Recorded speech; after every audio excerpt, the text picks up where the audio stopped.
Welcome everyone, welcome back di Baskom Channel Mystery Section.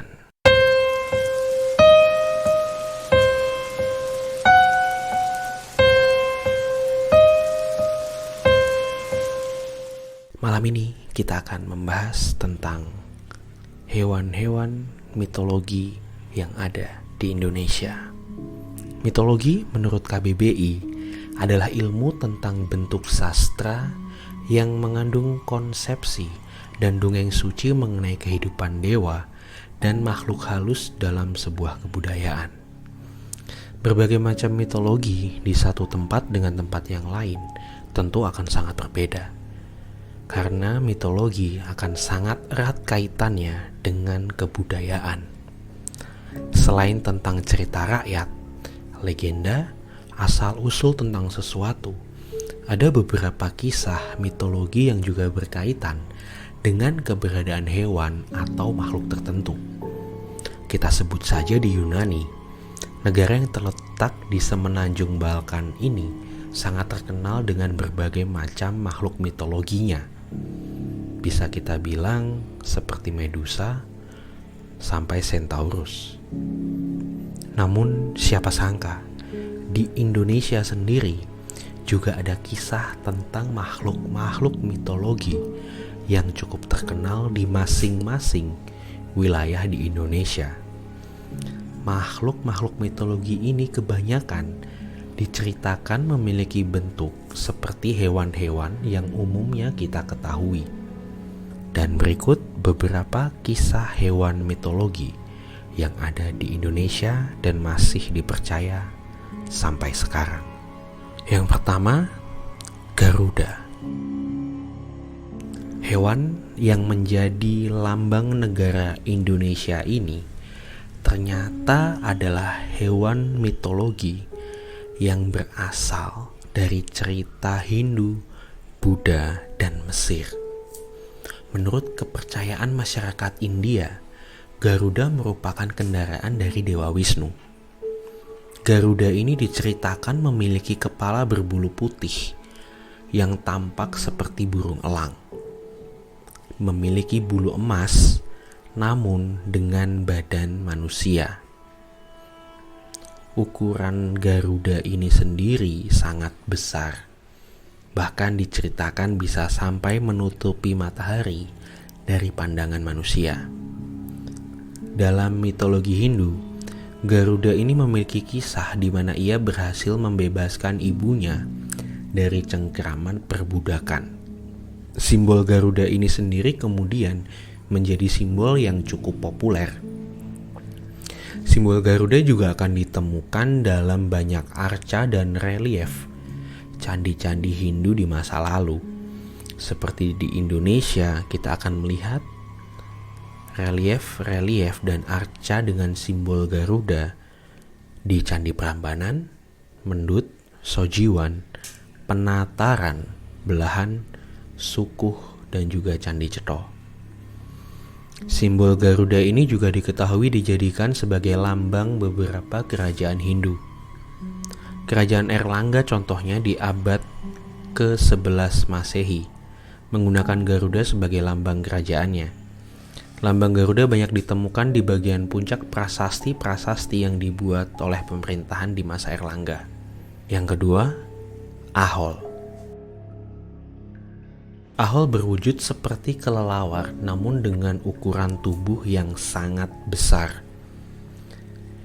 Ahol ini berasal dari mitos yang beredar di Jawa Barat.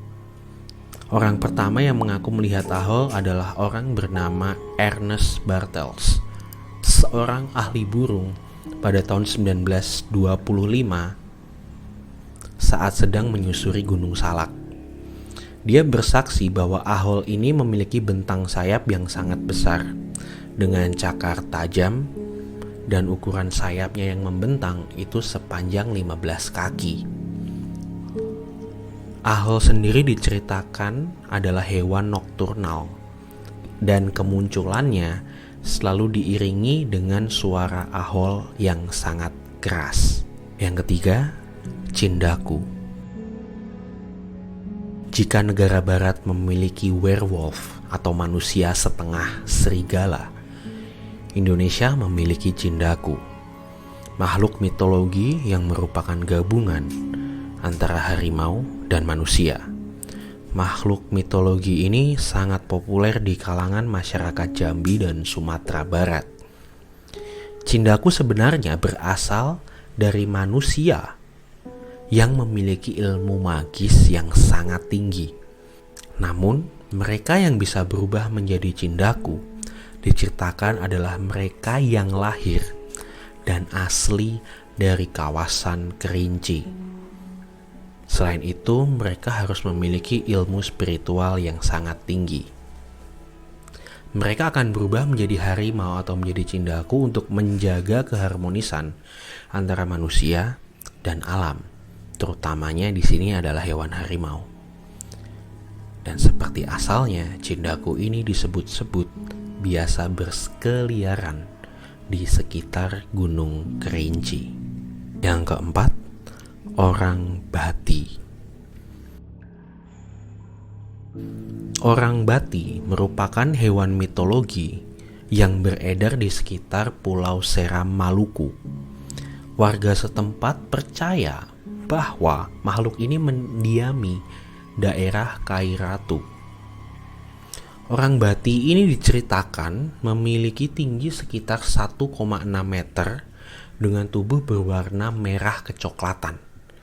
Sekilas memiliki bentuk fisik seperti ahol.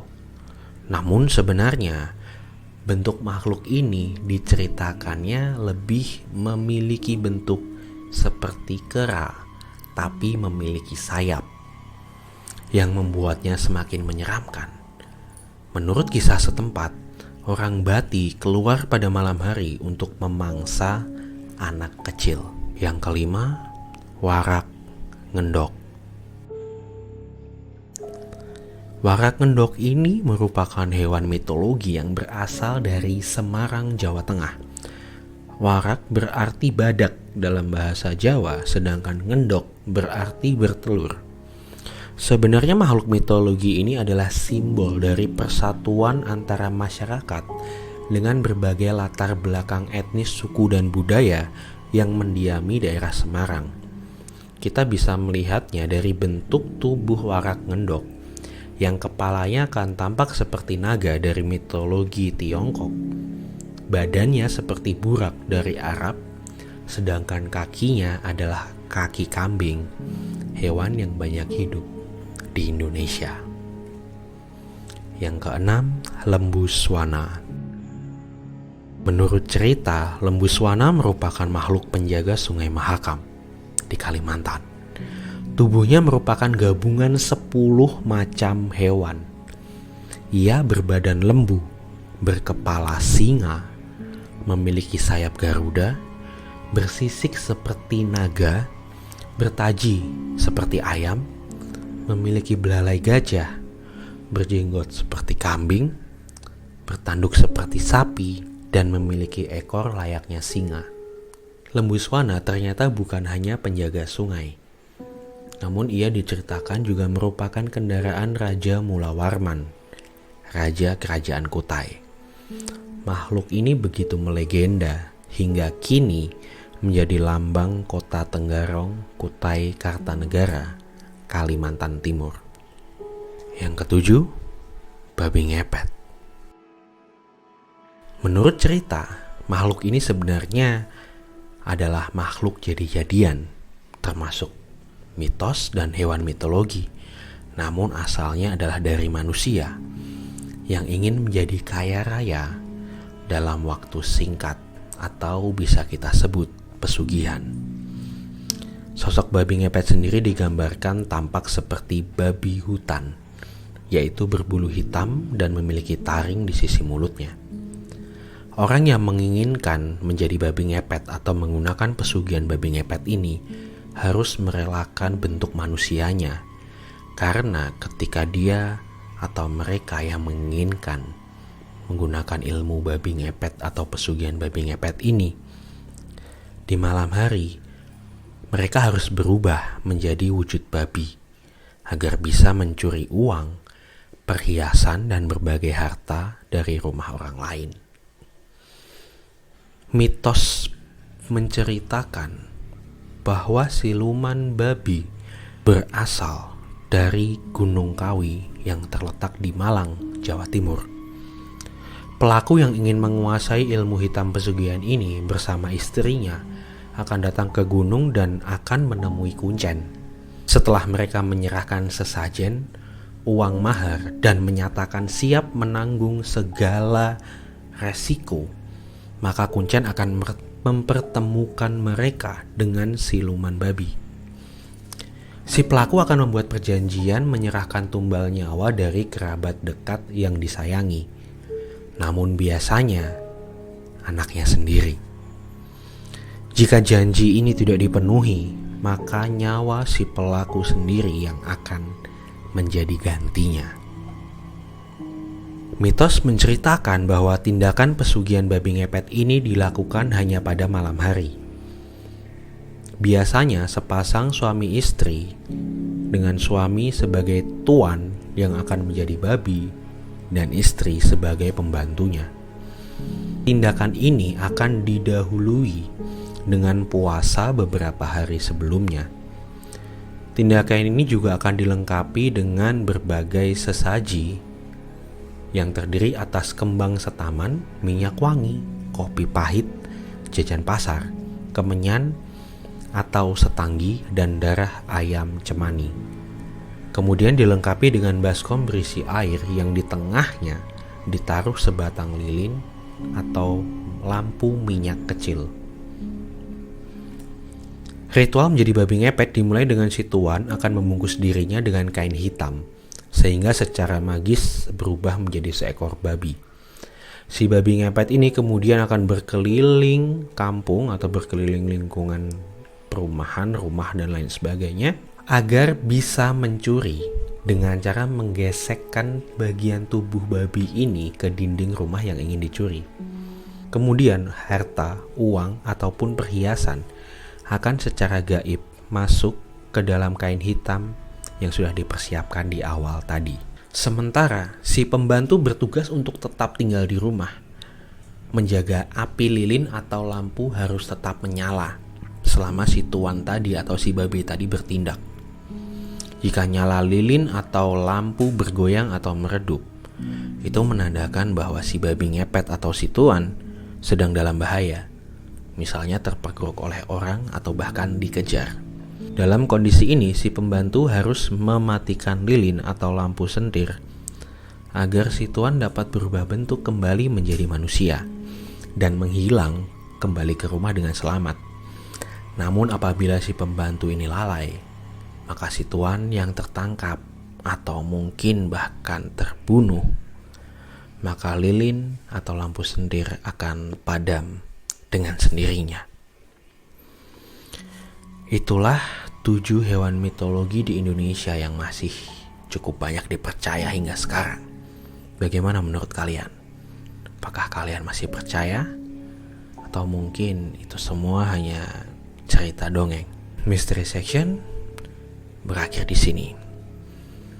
Terima kasih sudah bergabung bersama gue Lengga. Jika kalian menyukai video ini, silahkan klik tombol like-nya, bisa komen dan juga subscribe. Sampai jumpa di Mystery Section Baskom Channel selanjutnya. Gua Lengga, selamat malam.